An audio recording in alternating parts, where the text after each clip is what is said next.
Welcome back to the news at 10. An early morning attack on Kikan village in Numan local government area of Adamawa state by gunmen on January the 14th was followed by a reprisal on a neighboring farming community in that area. The attacks left several residents of both communities homeless after their houses were burnt down and valuables worth millions of naira lost.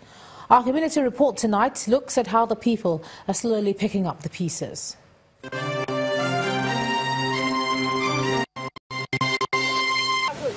Just a week ago, members of the Kikan and Luru communities in Adamawa State, northeast Nigeria, had everything going for them. Until their lives was turned upside down when attackers, suspected to be herdsmen, hit the Kikan community in the middle of the night. I was sleeping. I heard a sound of rifles at the other side there. Immediately I heard the sound of the rifle, so I have to wake up immediately. I told my family they should run into the bush. Then came the reprisal a few hours later from kinsmen of the Kikan group, striking the closest connection to the herdsmen in the Luru community. We are very surprised over this attack because we have been in this village for over 38 years and we never had any problems. Just like that, we were attacked. This is the uneasy task set before the people, picking up the pieces from the rubble. As men ponder on how the restructuring will commence,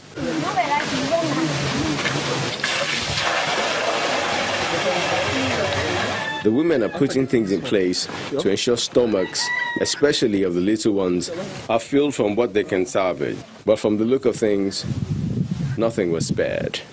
The once fertile farmland is now desolate. Cows are seen moving around, as if inspecting their new grazing territory. This young man speaks on how the memo had been issued for some time by the attackers. They don't talk there. This Kikan, this village, they're not going to live on. Yeah. When asked on what he would want for the government, his response is a reflection of how much they have lost trust in the system to protect them. So government cannot do anything to see that thing they happen. But this man has more direct requests. We need food. We need food and clothes. The general hospital in the area has been busy around the clock, ensuring that those brought here are well cared for. About 5 were rushed in. 2 adults in male surgical unit. 1 has been treated and discharged, but the other one is still in bed. But actually he's responding to treatment greatly. Calling for caution from those making insightful statements, the Commissioner for Information in Nasarawa State wants more protection for the people. There is no gainsaying that the final responsibility for securing life and property lies in the hands of security forces. In addition to protection, the people also desire justice.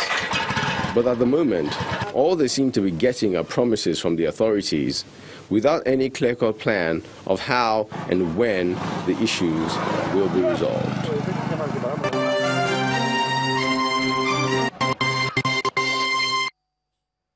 Hunger, poverty and illiteracy are some of the conditions the United Nations has been tackling with the cooperation of governments since 2015 under the banner of Sustainable Development Goals.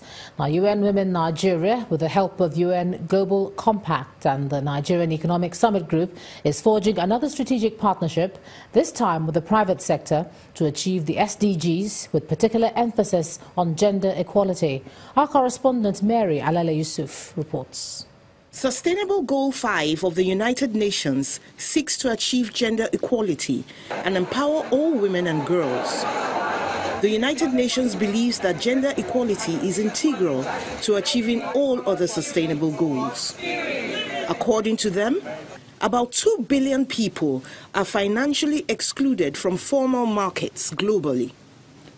Women make up 43% of the number, and nowhere is this felt more than in developing countries. I am the Chief Executive Officer of Brand Zone Council. In this room, graced by members of UN Women Nigeria, NESG and CEOs in the private sector, the question on everybody's lips is, How can UN Women improve the ongoing work of the private sector to achieve the SDGs, especially number 5? The 2017 Global Gender Gap Report indicates 68% gap and a 58% gap in economic participation and opportunity. It quickly becomes clear that there are many aspects of inequity to address. There's the misconception that because a woman is in the company, she understands the philosophy and principles of gender equality. It's not true. The other thing we found is that they'll tell you, oh, but our MD is a woman. The head of our foundation is a woman. So that immediately, and I think that's also unfair on those people, because those people are representing a whole corporate brand. And so to put on them the load of carrying the agenda for women just because they're women is unfair. Most of the factory workers that are women are not literate. And it's a challenge that we face because we have such weak interventions for adult education in Nigeria. Though the task seems daunting, with only 12 years left to achieve the SDGs, the foundation seems to be solid. We have a number of companies that have signed to the Global Compact in Nigeria. So there's already a platform created which UN Women can access and be able to engage with the private sector. There are areas where we could actually immediately join up when we look at some of the policy gaps, naturally, that we could, as a UN entity, be working with private sector companies to try to change. It's the general consensus of this group that working on issues where they have shared objectives, like relief in northeast Nigeria, will help them use less resources for greater results and avoid duplication of efforts. Mary Alale Yusuf, Channels Television News. Let's take a look at some business news now, and here's Anne Waudu. You first. First Bank.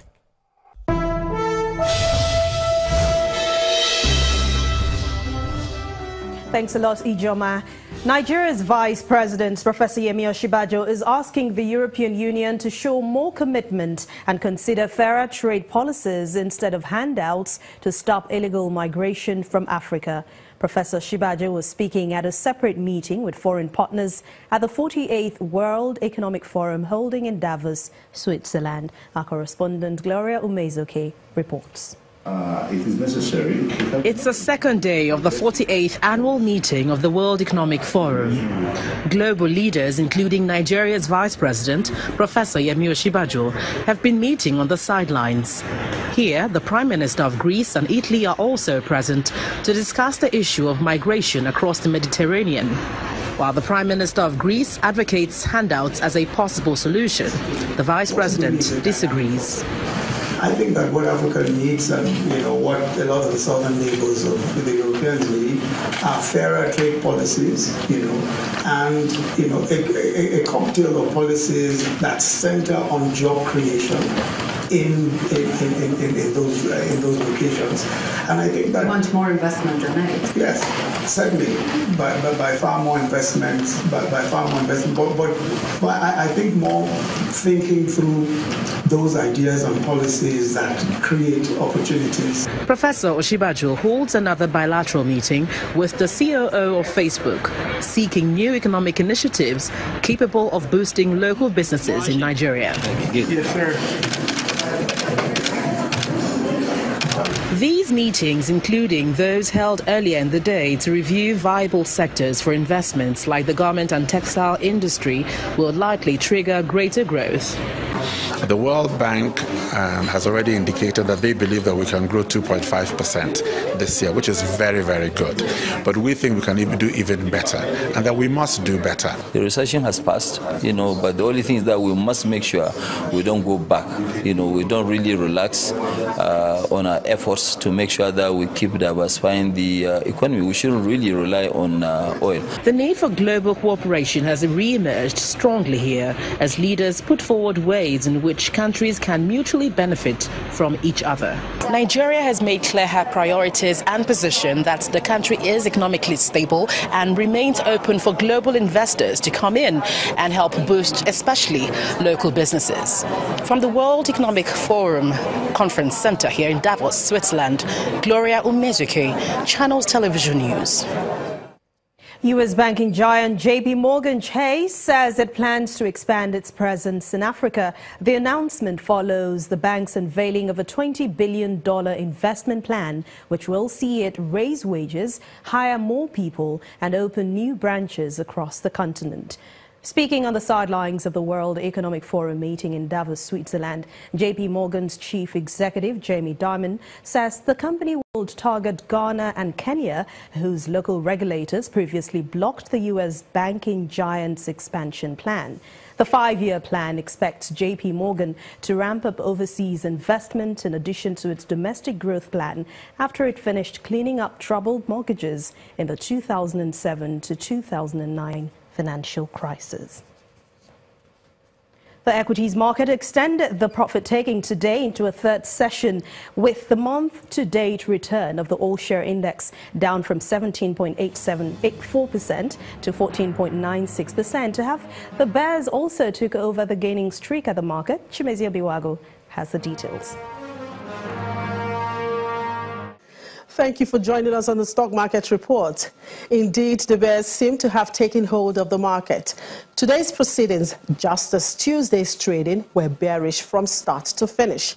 As at 15 minutes to the close of trading, the index was down as much as 2.7%, with all the indices bleeding. But despite the pressure, most stocks were able to put up some resistance, which helped the index to soft land, still in the red, down 0.96%. Stock like Dangote Cement was down over 3% within the trading session, but just before the closing gong, its share price closed unchanged at 269 naira. The only explanation traders could give for this sentiment is profit-taking, considering that the market has gained over 17% since the start of January, which is quite unusual, and of course, some kind of uncertainty over the monetary policy. But with transaction volume and value still impressive, traders are optimistic the market will stabilize in the next 2 days. And that was the Stock Market Report. I'm Chimezie Obi Iwago.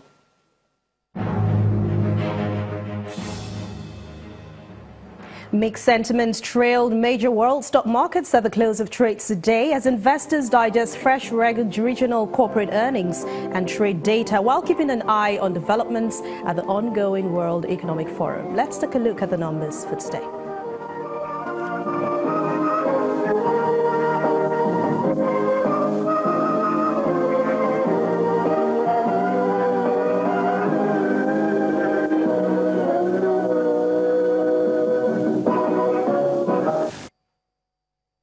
And that's business news for tonight. Thank you for watching. I'm Anne Nwawadu. It's back to you, Joma.